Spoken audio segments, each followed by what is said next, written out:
Saludos. Hoy es martes 13. Juan Pablo Guanipa está con nosotros. A Juan Pablo lo conocí yo hace bastantes años. Él iba a Buenas Noches, nosotros lo tuvimos varias veces. Y luego en el voluntariado de Capriles tuvimos un acto en el Zulia. Que fue la primera vez que yo te oí hablar. Y dije, pero que habla bien. Después te oí hablar en un acto que fue la unidad, que lo convocaron no me acuerdo, en un sitio cerrado, grandote, que estaba Evelyn, estaba todo el mundo allí. Tú hablaste en ese acto.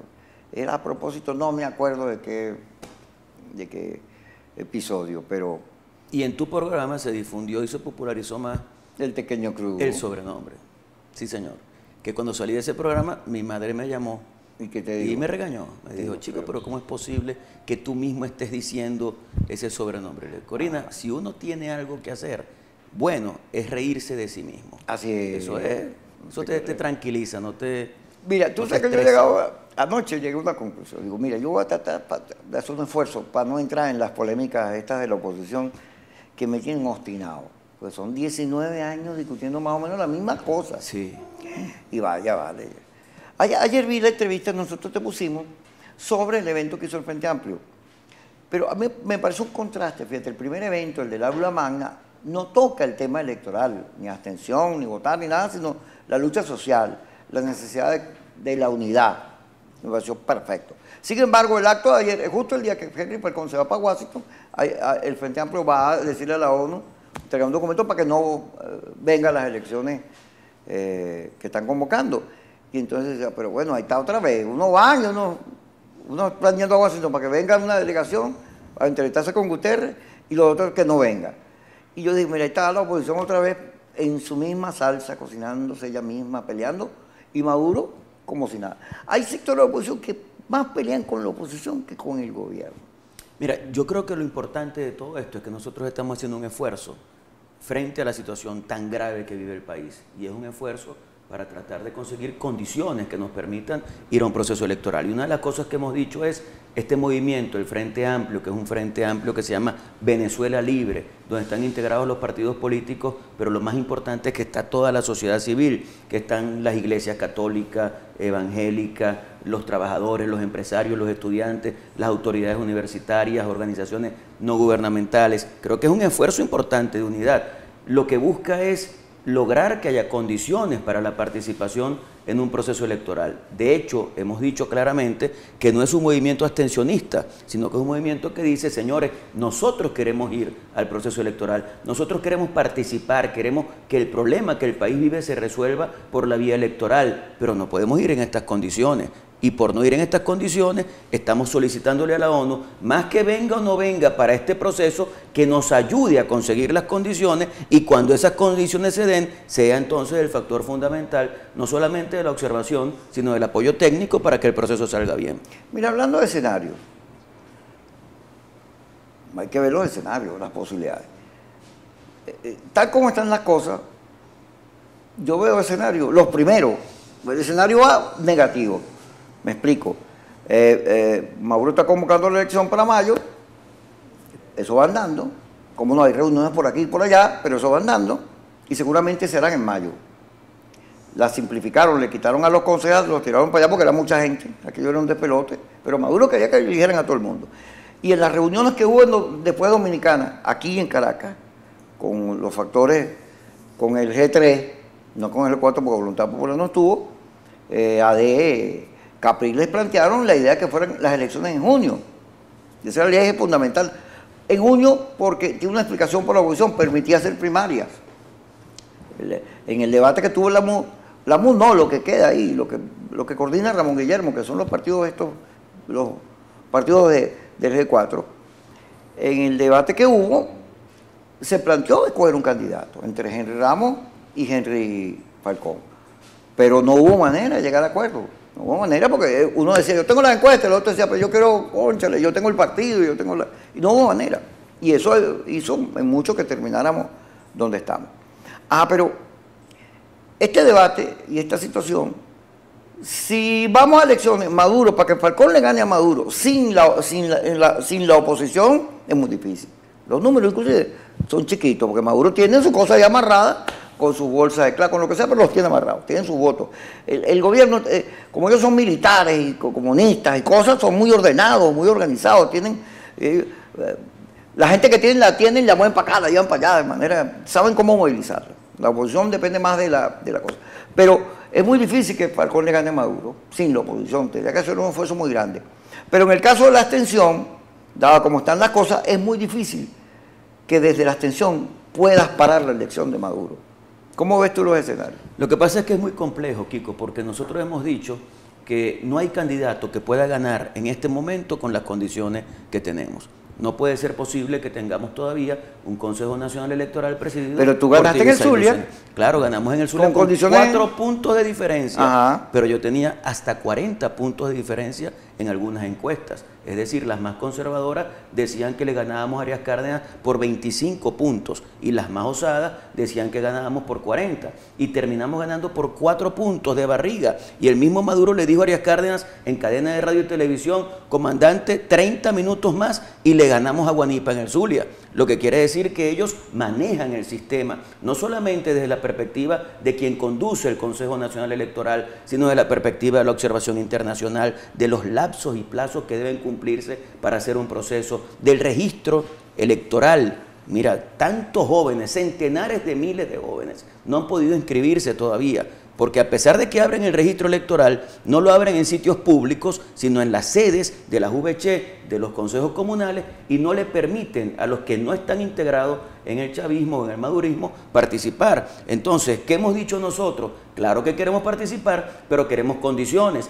Y si esa es una opinión de la mayoría determinante de la oposición venezolana, el solo hecho de inscribirte termina ayudando a la estrategia del gobierno. Y por eso creo que lo importante de todos es ejercer presión en conjunto. Porque una de las cosas que nos ha hecho daño es que cada vez que tomamos una decisión, tomamos decisiones separados. Por ejemplo, unos deciden participar, otros no. Unos deciden validar, otros no. Unos decidimos juramentarnos, otros no. Y entonces cuando terminas viendo la realidad, te das cuenta que cualquiera de esas estrategias se debilita cuando no la haces en conjunto.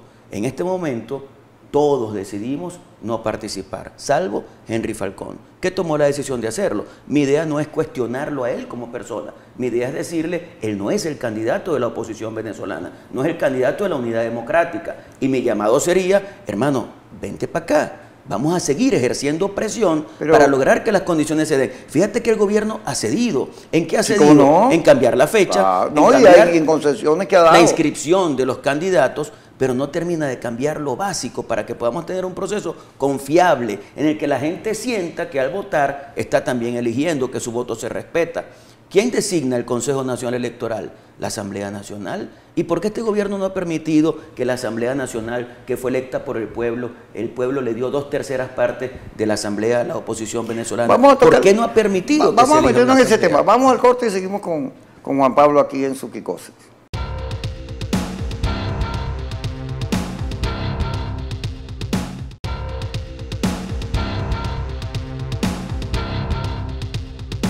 Un segmento de esta entrevista lo vamos a utilizar a las 7 de la noche, pues esto está grabado, desde Caracas, Venezuela. Estamos en Caracas, Venezuela, ¿no? Así es. Sí, porque hay una gente que dice, no, es que te vi en Miami. No, yo vivo aquí en Caracas. Entonces, lo que pasa es que salimos de Miami en el venezolano.com, en el programa de Carla, aló, buenas noches al final. Pero esta entrevista la vamos a cortar y la metemos en el en vivo que tenemos todos los días a las 7 de la noche a través de Periscope y de Facebook en vivo. Así que síganos allí. También puede verla completa en Kikosis TV, que es nuestro canal en YouTube. Sigamos. Fíjate, la discusión sobre la abstención, vamos a fondo, la discusión sobre la salida electoral o la otra salida ha sido permanente en la oposición y corresponde, digamos, a un diagnóstico que podríamos simplificar diciendo que la oposición tiene dos personalidades o dos grandes tendencias. Una tendencia que cree que no hay salida electoral, que Maduro no lo vamos a sacar por ahí, y otra que sí. Pero eso lo hemos discutido muchas veces. Es más, sí, ya el episodio de la abstención lo practicamos en el 2005 con un resultado nefasto. Pero además, esta discusión, una y otra vez y una y otra vez y una y otra vez, oye, tiene que ver con ideas. Hay gente que cree una cosa No son traidores, no son vendidos, no creen Claro. en eso. Creen en eso. Henry Falcón cree que tiene una oportunidad de ganar a Maduro y que en la abstención no hay ninguna oportunidad. Solo cree él. La gente que está en la abstención cree que si vamos a la elección convalidamos a Maduro y le damos, lo fortalecemos en un momento que hay que debilitarlo por el apoyo internacional. Pero lo cierto es que es una posición vieja, ya clásica y circular, que es lo mismo todo el tiempo discutiendo todo el mismo, que pareciera evidenciar que lo que no tenemos es un norte preciso, que lo que no estamos de acuerdo es en los destinos, en la manera en que vamos a conseguir el cambio en Venezuela, y que ese es un problema de la discusión y de la tolerancia. O sea, tú te imaginas ahorita todas las campañas que hay en las redes, todo el que vaya a votar es un traidor. Diego Arria llegó a decir que el que vaya a votar hay que meterle las sanciones igualitas como si fuera un señor del gobierno de Maduro. Entonces, no respetamos la unidad.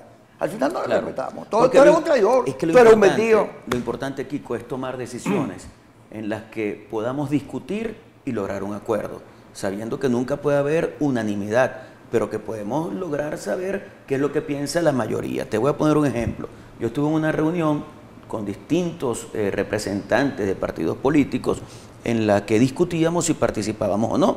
Discutíamos eso. Y Henry Falcón dijo en esa reunión, lo primero que dijo fue, mire, yo quiero que ustedes sepan, de todas, yo voy a ser candidato y voy a llegar hasta el final. Entonces yo le dije, mira Henry, pero yo no entiendo, porque si en este momento estamos discutiendo si participamos o no, tú adelantas una posición definitiva, no tiene sentido la discusión. Y yo creo que eso nos hace un poco de daño y creo que tenemos que revisarlo. Voluntad Popular hizo lo mismo. Voluntad Popular dice, yo no voy a la elección. Igualito que lo hicieron. Bueno, pero por lo menos en esa reunión ellos estaban esgrimiendo sus argumentos, pero no dijeron tengo esta posición definitiva. Yo creo que ahí lo importante es ver dónde está la mayoría, dónde está la gente que piensa en una salida a esta situación o en un camino que recorrer, y si lo piensas mayoritariamente, bueno, vamos a someternos todos a eso. Pero así debería ser. A la gente que propone la abstención le preguntan, ajá, ¿y cómo se come eso? ¿Cómo es que Lo que pasa es que cómo se nosotros produce el cambio? ¿Cómo es que Maduro agarra y dice, tomen las condiciones y todo eso, sí, una vez que lo elijan? Lo que pasa es que ahí es muy importante la presión que nosotros podamos hacer. No es que nosotros estamos diciendo nos vamos a abstener, no vamos a hacer absolutamente nada. Nosotros queremos participar. Y yo sé que hay gente dentro de la oposición que no le gusta que digamos esto, porque también se ubican en otro extremo, que es ese extremo que tú dices, que hay gente que siente que no hay ninguna posibilidad de resolver esto por la vía electoral. Nosotros seguimos creyendo en la vía electoral, pero sentimos que las condiciones en este momento no están dadas. Fíjate, nosotros fuimos a la elección de diciembre de 2015. En esa elección ganamos 2/3 partes de la Asamblea Nacional. Ya para ese proceso había alguna gente en la oposición que decía que no debíamos participar. Después de que eso pasa, el gobierno comenzó a organizarse para controlar los procesos electorales y el mismo Maduro lo dijo en público. Yo no participo más en una elección donde vayamos a perder. Eso no existe. Y entonces comienzan a desarrollar toda una labor de control del sistema electoral para poder ganar sin tener votos. Y sin embargo, a pesar de eso, cuando vino la elección de gobernador, dijimos, señores, vamos a participar. Vamos a participar, decidimos hacerlo. ¿Tú puedes creer que en el país el chavismo haya ganado 18 gobernaciones? Para mí es totalmente inverosímil, en medio de toda la realidad que estábamos viviendo. Yo he venido diciendo, no solo yo, los analistas y mucha gente, que en las elecciones de gobernadores, claro que hubo abuso, movieron los centros electorales y movieron electores. Y eso eran 750.000 votos que afectaron, trasladaron de Caracas electores para Miranda, donde hubo nuestra falla de presencia de testigos, fue usada para ellos para meter al que le dio la gana. Tuvimos un desperfecto allí grande en cuanto a la presencia, disminuimos los testigos que tuvimos en la Asamblea Nacional en la elección de gobernadores. Pero en la elección de gobernadores nosotros sacamos 3.800.000 votos. ¿Qué le pasó a los 7 que teníamos? ¿Por qué los 7 no aparecieron sino 3.800.000? Porque está bien, hay fraude, pero pareciera que hay un problema también de la política. Bueno, pero es que también estamos viendo cómo se desarrolló ese proceso. Yo te puedo decir, por ejemplo, casos en el estado Zulia, donde tienes una mesa en cualquier sitio de Zulia en el que ganas 85-15. Eso no existe. No existe. O en el que vota el 100% de los electores. Eso no existe. Ah, pero tú dices, ¿y dónde estaba el testigo? El testigo llegó, pero le pusieron una pistola en la cabeza y le dijeron, te vas de aquí ya. Eso es verdad, pero se han ido de Venezuela, según... Ah, no, claro, también. 21, casi 4 millones de personas. Yo creo que ese número es muy alto. pero sí se ha ido una importante cantidad de gente. Pero luego, después de los sucesos de los 4 meses de protesta, hay gente que decidió no participar en las elecciones de gobernadores porque sintió que la oposición había dejado la calle, o sintió dolor por los muertos, o sintió que Maduro se impuso a punta de fraude con la votación de la ANC y se sintió, bueno, ¿y qué pasó? Y el 333 y el 350, y no es que le íbamos a ganar y nos volvió a fregar. Sí, todo eso es posible, pero también es cierto que la lucha hay que darla, que tenemos que continuar. No podemos, como dicen por ahí, acoquinarnos y sentir que no hay nada que hacer, que Venezuela está perdido. Yo te digo una cosa, cuando sale la gente a la calle a protestar, nadie dijo que era la MUD la que estaba convocando a la gente a la calle, se dijo que era el pueblo el que estaba saliendo a protestar. Del TCJ. Exactamente, cuando Borges rompió la sentencia y todo lo demás. Pero después de eso, cuando se decide no continuar, no es que hay una decisión que se firma y se refrenda, a partir de este momento decidimos no continuar en la calle. No, es que hubo una realidad en esos días. Yo la viví en el Zulia, hermano. Tuvimos 48 horas de una actividad de protesta y solamente en Maracaibo detuvieron casi 500 personas. Claro que hubo represión. Entonces, una represión impresionante. No. ¿Y qué produce la represión? Miedo, hermano. Y el miedo es una realidad humana, que no podemos decirle a la gente no puedes tener miedo. Entonces, cuando dicen, no, es que los partidos de la MUD decidieron no continuar. Momentico, pero si tú no estás reconociendo el liderazgo cuando salimos a la calle, me vas a decir que con ese liderazgo pudimos entonces decidir no participar más. Yo creo que hubo una decisión también de la gente, porque nosotros hacíamos convocatorias y cuando hacíamos esa convocatoria, la gente dejaba de asistir porque había un factor miedo que estaba allí. Entonces, es importante tener esa cosa clara, porque a veces tendemos como a autoflagelarnos, ¿no? Y nos hemos equivocado. Y cónchale, ¿cuánta estrategia hay en el gobierno? Y yo me respondo, no hay ninguna estrategia en el gobierno, porque cuando tú juegas en un juego sin respetar las reglas de juego, sin tener muros de contención, ¿cómo vas a perder? Ahora, y eso es lo que ellos hacen. Ahora, Juan Pablo, fíjate, se producen entre 15 y 20 manifestaciones diarias todos los días por problemas de comida, pero ninguna de esas manifestaciones está o corresponde a un plan de la oposición para acompañar la lucha del pueblo. ¿Qué ocurre? Que nos quedamos en puro discurso político y el país está en crisis. El 80% no quiere a Maduro y nosotros todavía no logramos reconstituir la mayoría. Cuando regresemos, vamos a ir al corte. Ya estamos con Juan Pablo Guanipa aquí con ustedes.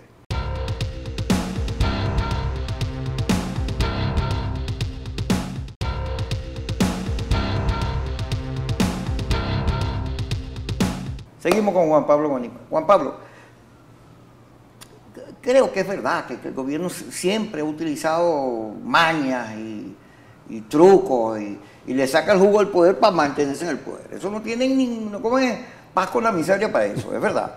Eso no, ha habido una risa, que hay gente que dice, no, Maduro está poniendo a Falcón porque va a una transición, él va a entregar el poder y todo. Eso es mentira, esos tipos no quieren entregar el poder, esos tipos están enamorados del poder y hay que ganarle. Pero ¿qué ocurre cuando en Venezuela tengo una crisis de hiperinflación, de la más grande del mundo, que produce una cantidad de movilizaciones, sobre todo en los sectores populares, y esas manifestaciones no corresponden a un plan, a un discurso, a una línea, a un eje, sino que son parte de la gente que no aguanta, porque la oposición sigue estando en temas políticos y no al lado de la gente en la cola, cuando se le va la luz, en el dolor. Yo creo que es una responsabilidad de todos los dirigentes de la oposición democrática venezolana. Todos tenemos la obligación de consustanciarnos con la realidad que está viviendo el pueblo de Venezuela, con los dolores que está sufriendo el pueblo de Venezuela. También es cierto que en el sector opositor hay mucha persecución por parte del gobierno contra los dirigentes y tú ves cómo o los ponen presos o los persiguen. Yo tengo una investigación abierta en el Ministerio Público. Sí, te dijeron que te iban a fregar. Y lo anunciaron en diciembre y después desde ese día hasta acá yo tengo una escolta permanente del SEBIN y así como yo, la mayoría de los dirigentes que tenemos alguna presencia importante. No. Y aquí estoy.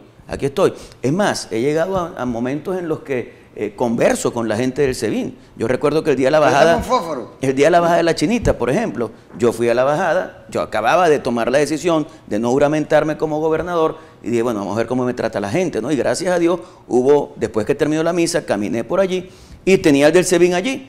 Y entonces yo le dije, hermano, te das cuenta, ¿no? Que la gente tiene apoyo por lo que estamos haciendo. Y el tipo del SEBIN me dijo, Guanipa, si yo estoy con vos. El asunto es que yo tengo que cumplir con un trabajo. Una vez en el sur del lago se nos quedó el carro por gasolina y el del SEBIN fue el que habló en una bomba donde había una cola interminable para que pudiéramos surtir de gasolina. Entonces, son venezolanos que los ponen a hacer un trabajo con el que quizás muchos no están de acuerdo, pero que al final tenemos que lograr que este país pueda salir adelante con todos. Hoy hay una decisión del Comité Regional de Acción Democrática de Mérida que dice que van a las elecciones. Y la gobernadora Lady del Táchira ha sido muy dura. Tenemos que ir a la elección, nosotros necesitamos nuestros legisladores y no sé qué cosa. Y ese tema en AD casi produce una ruptura. AD estuvo a punto de... Una intentona contra Henry porque, bueno, no solo los 4 gobernadores, sino los alcaldes que ellos sacaron querían ir a las elecciones. Y hay mucha fricción por eso. ¿Qué opinión te merece Lady cuando dice que sí, que hay que ir, que hay que pelear a sus gobernadores? Ella insiste en que su postura que no fue la tuya, es la acertada. Mira, yo creo que cada quien asume la responsabilidad. Yo no tengo nada que decir con respecto a ella, solo creo que ella tomó una decisión, es válido la decisión que ella tomó, yo tomé otra decisión, es válida la decisión que uno toma, y creo que aquí lo importante es ver cómo logramos sentar las bases para poder resolver el problema que el país está viviendo. Yo soy de los que piensa que he sido siempre participacionista, que siempre he creído en los procesos electorales. Yo soy de los que piensa que en este momento el control que tiene este gobierno dictatorial del proceso electoral impide que podamos ganar una elección. Y yo me pregunto, ¿de qué sirve ganar una cosita por aquí, una cosita por allá, ganar una diputación por aquí o una concejalía por allá, si se mantiene Maduro en la presidencia de la República por la única razón de que no está dando condiciones para participar en un proceso y lograr que en ese proceso podamos contarnos de verdad? ¿Por qué la cobardía de Nicolás Maduro de no aceptar que haya reglas de juego como las que están en la Constitución y en la ley para que el pueblo sea el que tenga la última palabra, ese pueblo del que tanto hablan ellos? Entonces, si yo estoy convencido de que con esas condiciones no podemos sacar al mal mayor que tiene destruido este país, yo no puedo ir a ese proceso electoral, porque si yo voy al proceso electoral, termina ganando Maduro legitimado por mí. Pero si no voy al proceso electoral, termina ganando Maduro, pero deslegitimado y con una oposición nacional e internacional que va a seguir ejerciendo una presión con fuerza, con solidez, para lograr que las cosas en Venezuela cambien. ¿Tú estás de acuerdo con una intervención americana en Venezuela? No, yo no creo que eso sea ni siquiera posible. ¿Tú crees que los militares se pueden alzar y tumbar a Maduro producto de la crisis? Mira, yo quisiera, por ejemplo, que los órganos de justicia y el mismo gobierno hablen de lo que pasó en estos días en el seno de la Fuerza Armada. Es un secreto a voces. No, bueno, detuvieron a un gentío. Detuvieron a un gentío. Aparentemente a unos los dejaron en libertad porque sentían que mantenerlos detenidos les iba a generar una situación dramática a lo interno. Pero a nadie le informan. Entonces el país no está al tanto de qué fue lo que pasó y de por qué mantuvieron a algunos detenidos, cuáles fueron los delitos que esas personas cometieron. Yo creo que aquí tiene que abrirse un poco la realidad para que veamos qué es lo que está pasando. Yo soy de los que no conoce mucho el mundo militar. ¿Para qué te voy a mentir? ¿Para qué te voy a decir que yo tengo un amigo que es general, que me ha dicho cómo están las cosas allí? Pan, carro, cosas, todo eso que venden los militares. No, pero no tengo mayor conocimiento. Pero evidentemente que la intuición te dice que algo está pasando allí, que hay distintas divisiones en el seno de la Fuerza Armada, que hay algunos que se confiesan chavistas y otros que lo son aparentemente, pero no en la realidad, y otros que son institucionalistas. Ahí tiene que haber una situación. Ahora, yo creo que lo importante es que nosotros, más allá de esa posibilidad militar o de la negada para mí posibilidad estadounidense, lo importante es que haya en todos la conciencia de que el poder no puede ser un fin en sí mismo, que el poder tiene que ser un instrumento, que según la teoría política el poder es finito, el poder no es infinito. Ellos no van a poder estar en el poder todo el tiempo. Fíjate que ya en Cuba, después de 60 años... 20 años. Bueno, llevan 20 años, y yo sé que ha sido muy dramático para todo el país, pero nosotros tenemos que seguir luchando. Nunca podemos perder la esperanza, nunca podemos perder la ilusión de que podemos salir de esto ahora, si actuamos todos. ¿Tú no crees que fíjate, que la manera en que nosotros tratamos la unidad, que es una clave, la unidad es una clave para vencer a Maduro, pero nosotros tenemos una unidad ficticia, donde todo el mundo se ataca, la señora Patricia Poleo vive diciendo que todos son malos, pero no solo ella, y en las redes, cuando Reverol dijo que a Oscar Pérez lo habían matado porque la amó, hubo gente que sí, son unos dañados. Entonces, esta es una evolución que tiene más tiempo mordiéndose ella que actuando en unidad. No hay respeto en la unidad. Kiko, eso es un problema de una enfermedad psicosocial que tenemos los venezolanos. Eso es una realidad.